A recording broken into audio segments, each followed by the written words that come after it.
Welcome to the Daily Devo. My name is Jeremy, and today we want to talk to you about Israel crossing the Jordan River.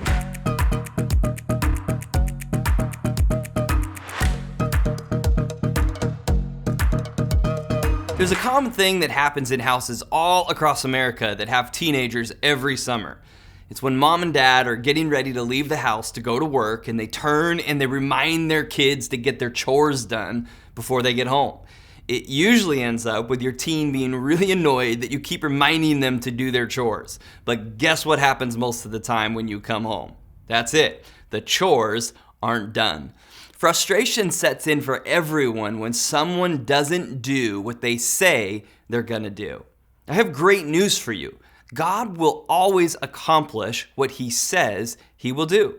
Sometimes He doesn't do it in the way we expect or in the timeline that we would prefer, but He will accomplish what He says that He will do. I want to share a story that's found in Joshua chapters 3 and chapter 4 that gives us a great pattern to follow. And it starts in chapter 3 and verse 5.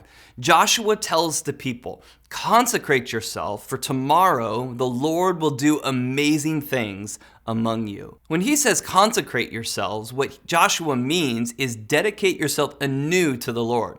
Prepare yourself before God is going to do something amazing tomorrow.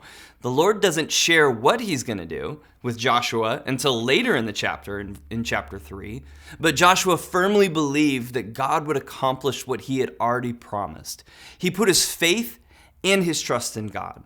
The Lord tells Joshua that He will stop up the river Jordan when the priests step into the river. To make this even more amazing, this is taking place during the flood season. The river is bigger and it's faster than whatever is normal. If you've ever seen a river during flood season, then you know how incredibly dangerous that is. But God will accomplish what He has promised. They obey God, and the whole of Israel crosses over on dry land. One of my biggest hopes is that someday when we get to heaven, we get to see what moments like this look like. I mean, what an incredible sight that must have been. It's so important that we believe God will accomplish what He has promised. Chapter 4, the Lord instructs Joshua to gather 12 stones from the dry riverbed. Israel is instructed to place those stones at Gilgal, and the reason why is found in verse 24. He did this so that all the people of the earth might know that the hand of the Lord is powerful, and so that you might always fear the Lord your God.